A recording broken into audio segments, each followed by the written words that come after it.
ఇప్పుడు డిబేట్లో BJP party నుంచి కూడా కుమార్ యాదవ్ గారు బీజేపీ పార్టీ నుంచి కూడా యాడ్ అయ్యారు. ఒకసారి కుమార్ యాదవ్ గారు, ఈరోజు కేసీఆర్ పర్యటనపై ఒకసారి మీరు ఏమంటారు? కేసీఆర్ పరిచయం ఈరోజు మనం చూస్తూ ఉన్నాము. కౌలు రైతులకు తొలిసారిగా దేశంలోనే మొదటిసారి 10,000 రూపాయలు ప్రకటించిన ప్రభుత్వం అంటూ కూడా చెప్తా ఉన్నారు. దీన్ని మనం ఏ విధంగా చూడొచ్చు? అండ్ మీ వర్షన్ ఏంటి? బీజేపీ పార్టీ నుంచి ఏంటి? నమస్కారం అండి అందరికి. వినబడుతుందా అన్న? వినబడుతుందా? Okay okay. అయితే ముఖ్యమంత్రి గారి పర్యటన ఈ రోజు ఎట్లా ఉందంటే, చచ్చిపోయిన పీనియకు శవానికి నీళ్లు పోసినట్టున్నది. హలో అన్న, వినబడుతుందా? చెప్పండి కుమార్ యాదవ్ గారు, మీరు కంటిన్యూ చేయండి, వినపడుతుంది. రైట్. అయితే చచ్చిపోయిన శవానికి నీళ్లు పోసినట్టుగా ఈ రాష్ట్ర ముఖ్యమంత్రి కేసీఆర్ గారి పర్యటన కనబడతా ఉన్నది. ఆయన కేవలం ఈ పర్యటన రైతుల కోసం చేయలేదు, కేవలం రాష్ట్ర ప్రజల దృష్టిని మళ్లించడం కోసం మాత్రమే ఈ యొక్క పంట నష్టంకి ఏదో పర్యటన చేస్తున్నట్టుగా, సుడిగాలి పర్యటన చేస్తున్నట్టుగా ఆయన చేసిండు తప్ప రైతులకు ఏదో చేస్తాడని, రైతులను ఏదో ఉద్ధరిస్తాడన్నటువంటి ఆలోచనతో చేసినటువంటి యాత్ర అయితే ఇది కాదు. ఇది కేవలం దృష్టి మళ్లించడం కోసం చేసినటువంటి యాత్రగా కనబడతా ఉన్నది.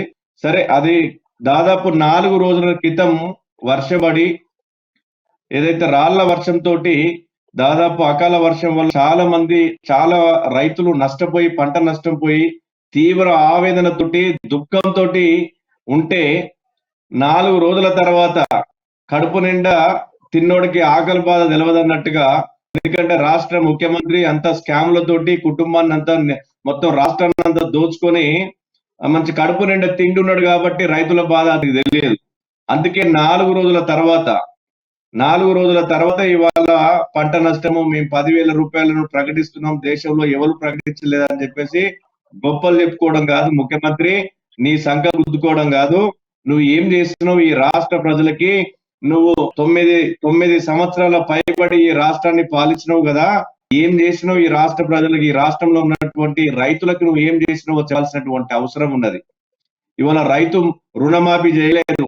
దాంతో పాటు ఇవాళ గ్రామీణ ప్రాంతాల్లో రైతులకు రైతు సహకార సంఘాలు ఉండేటివి.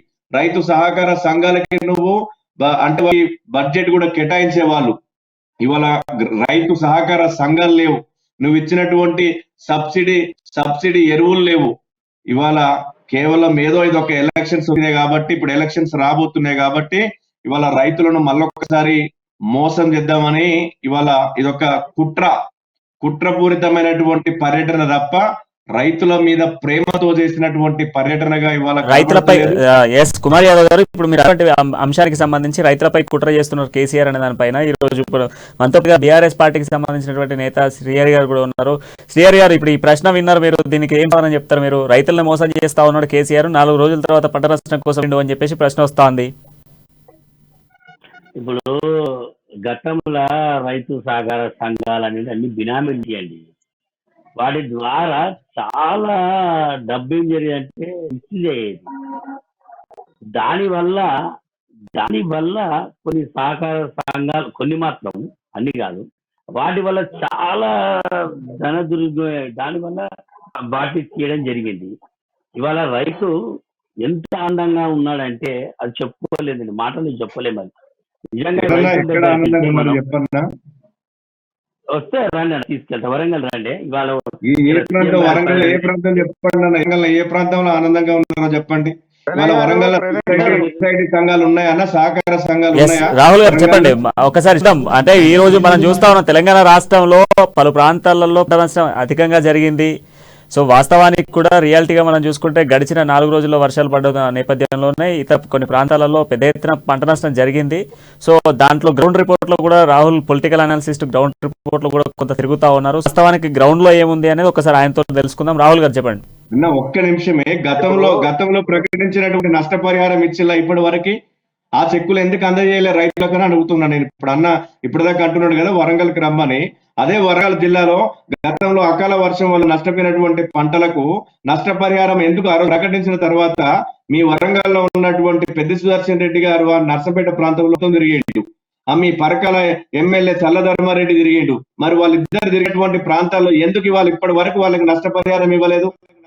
ఎందుకు చెప్పండి అన్న. మీరు అంటున్నారు వరంగల్ జిల్లాలో అంటున్నారు కదా, అక్కడ ఎందుకు ఇవ్వలేకపోయి ఇవాళ మీరు ఉంటే మీరు కేవలం ప్రకటనలకు మాత్రమేనా? అంటే రైతులు ఎట్లా కనపడుతున్నారు అన్న, మీ కళ్ళకి ఎట్లా కనపడుతున్నారు అంటే కేవలం ఓటు బ్యాంక్ రాజకీయాలు తప్ప మీరు గ్రౌండ్ లెవెల్ ఎక్కడ తిరిగి చెప్పండి. అనేది ఒకసారి విందాం.